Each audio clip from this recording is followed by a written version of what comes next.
শিক্ষা করা অতি সহজ হয়ে যায়। সুবহানাল্লাহ। কোরআন শিক্ষা করা কি? কে বলছে এটা? কে বলছে? আল্লাহ তাআলা বলতেছে কোরআন শরীফ শিক্ষা করা অত্যন্ত সহজ। আর এই কোরআন শরীফকে শিক্ষা করা প্রত্যেকটা মানুষের উপর ফরজ। কোরআনের আয়াত আছে না হাদিস আছে? হাদিস আছে। قال النبي صلى الله عليه وسلم طلب العلم فريضة على كل مسلم। প্রত্যেকটা মুসলমানের জন্য ইলমের শিক্ষা করা ফরজ। ইলমের শিক্ষা করার মধ্যে কোরআন শরীফের উপরে যায়। প্রত্যেকটা মানুষের কি কোরআন শরীফ শিক্ষা করা বলেন নাকি? সম্মানিত হাজিরিন, মহিমান্বিত রাত, সম্মানিত রাত কেন হলো? এই রাত সম্মানিত ছিল না, এই রাত তো শুধু আমাদের নবী মুহাম্মদ রাসূলুল্লাহ সাল্লাল্লাহু আলাইহি ওয়াসাল্লামের জামানা থেকে না, এই রাতটা হযরত আদম আলাইহিস সালাম থেকে শুরু হয়েছে। বলেন ঠিক কি না? রাত কি শুধু মুহাম্মদের জামানায় না আদম থেকে শুরু?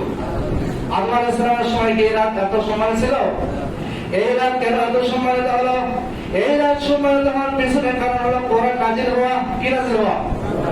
তাহলে কোরআন যদি 23 বছরে নাযিল হয়ে থাকে, আবার আল্লাহ তাআলা বলতেছে এই রাতে কোরআন অবতীর্ণ হওয়ার কারণে এত ফজিলত হয়েছে, এত সম্মান হয়েছে। কথা দুই রকম না, কথা এক রকম আনতে হবে কিনা? এই কথা এক রকম আনার জন্য অনেক কথা বলতে হবে।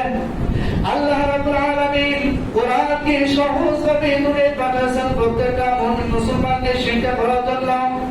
আজ আমরা কোরআনের দাম হাকিকত এগুলো জানার জন্য এত ব্যস্ত, কিন্তু নিজেদের কোরআনুল কারীম শিক্ষা করার জন্য কোনো ব্যস্ততা নাই। বলেন ঠিক কিনা? কোরআনুল কারীমের মধ্যে কি আছে এটা জানার জন্য ব্যস্ত, কিন্তু ভাইরা আমার কোরআন শরীফ শিক্ষা করার জন্য আমরা ব্যস্ত না। আল্লাহ রাব্বুল আলামিন মহিমান্বিত রাতে কোরআন নাযিল করার কারণে যদি এত সম্মানী হয়ে যায়, ওই কোরআনটা যার সিনার মধ্যে আছে সেই সিনাটা কত সম্মানী হবে।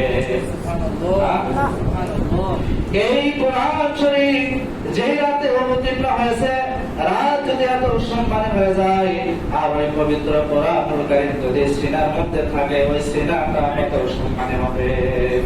সম্মানিত হাজিরিন, কথা বিক্রির কথা শুনে এগুলো বলবো তো। এই কোরআনুল কারীমটা সিনার মধ্যে আছে। আল্লাহ তাআলা বলেন কাল কিয়ামতের ময়দানে একদম আরশের ছায়া নিচে একদল ব্যক্তিকে জায়গা দেওয়া হবে। তারা শুধু আরশের ছায়ার নিচে থাকবে না, তারা নূরের সিংহাসনের উপর বসে থাকবে। তারা জান্নাতের মধ্যে থেকে আলো বাতাস হাওয়া সবগুলো নিয়ামত ওই হাসরের ময়দান থেকে ভোগ করতে থাকবে। সুবহানাল্লাহ। একদল মানুষের মাথার উপর সূর্য দেওয়া হবে, সূর্য তাপে মাথার উপর জ্বলে যাবে। আরেকদল মানুষের মাথার উপর আরশের ছায়া দেওয়া হবে। সুবহানাল্লাহ। তারা কোনো আলেম ব্যক্তি হবে না, তারা পয়গম্বর হবে না, তারা নবী হবে না, তারা বড় মুহাদ্দিসও হবে না, তারা বড় আল্লাহওয়ালা হবে না, তারা অতি সাধারণ মানুষ হবে। সাহাবারা, পয়গম্বররা, সাধারণ মানুষেরা, ফেরেশতারা জিজ্ঞাসা করবে এই সমস্ত ব্যক্তি কারা? বলা হবে ওরা ওই সমস্ত ব্যক্তি দুনিয়াতে যাদের ছেলে মেয়ে কোরআনুল কারীম বুকে ধারণ করেছে। সুবহানাল্লাহ। ওই সমস্ত মা বাবা যাদের ছেলে মেয়ে কোরআনুল কারীম বুকে ধারণ করেছে, অর্থ হলো আল্লাহ তাআলার কোরআনুল কারীমের শিক্ষায় শিক্ষিত করাইছে, আলেম বানাইছে, হাফেজ বানাইছে। ওই সমস্ত পিতা মাতাকে কাল কিয়ামতের ময়দানে এরকম সম্মান দেওয়া হবে। সুবহানাল্লাহ। তাহলে দেখেন এই কোরআনুল কারীম আল্লাহ তাআলা এই রাতে অবতীর্ণ করেছে, যার কারণে এই রাতের এত দাম, এত মূল্য। এই কোরআনুল কারীম যার সিনার মধ্যে আছে তার কত মূল্য হবে। সম্মানিত হাজিরিন, তাহলে যার সিনার মধ্যে আছে তার মা বাবার যদি এত মূল্য হয়, তাহলে তার কত মূল্য হবে। এই জন্য আমরা যারা এখনো কোরআন শরীফ পড়া পারি না, শিখি নাই, আমাদের এই কোরআনুল কারীম শিক্ষা করা জরুরি না? দরকার আছে কিনা বলেন? তাহলে যারা এখনো করতে পারি না, ইনশাআল্লাহ আমি তো আছি, মসজিদে সর্বক্ষণ থাকি, আপনারা আসেন, আমার কাছে সময় দেন। স্মরণ রাখতে কোনো কারণ এখানে থাকতে পারে না, কারণ আমরা অনেক কিছুই শিখতে পারি না। দুনিয়াতে সবকিছু শিখে আসি নাকি? আমাদের শিক্ষা নেই, সবকিছু শিখে নেই, সেখানে স্মরণ করে না। কোরআন শরীফ পড়া শিখতে স্মরণ পাইলে হবে? কারণ আমাদের একদিন মারা যেতে হবে, ওই কবরে যেতে হবে। কবরের মধ্যে গেলেই আপনার আমার সব দুনিয়ার বন্দি শেষ, কোরআনের বন্দি শুরু। কি বলেন ঠিক কিনা? সম্মানিত হাজিরিন, লাইলাতুল কদর রাতে কোরআনের আলোচনা শোনার জন্য বসেছি, কিন্তু এই কোরআন আমাদের ভিতর নাই। বলেন তো সারা জীবন তপস্যা করে যদি আলোচনা শুনি আমাদের 2 পয়সা লাভ হবে?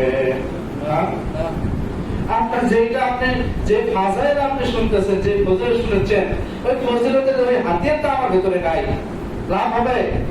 এই জন্য যারা এখনো কোরআন শরীফ শিখতে পারে নাই, এখনই নিয়ত করে নেন, আল্লাহ তাআলা তওবা করে নেন, আল্লাহ আমি ভুল করে ফেলেছি, দুনিয়ার সব শিক্ষা গ্রহণ করেছে, কোরআন এখনো শিখতে পারে নাই, আল্লাহ আপনি শেখার তৌফিক দিয়ে দেন আর আমাকে মাফ করে দেন, এরকম চিন্তা ফিকির এখন থেকে করে নেন। আর যাদের এখনো পর্যন্ত কোরআনুল কারীম সহিহ শুদ্ধভাবে শিক্ষা নাই, সহিহভাবে শেখার চেষ্টা করেন ইনশাআল্লাহ। তাহলে আল্লাহ রাব্বুল আলামিন কোরআনুল কারীম লাইলাতুল কদরে নাযিল করলেন। আবার আল্লাহ তাআলা বলেন দীর্ঘ 23 বছর ধরে আমার রাসূল কারীম সাল্লাল্লাহু আলাইহি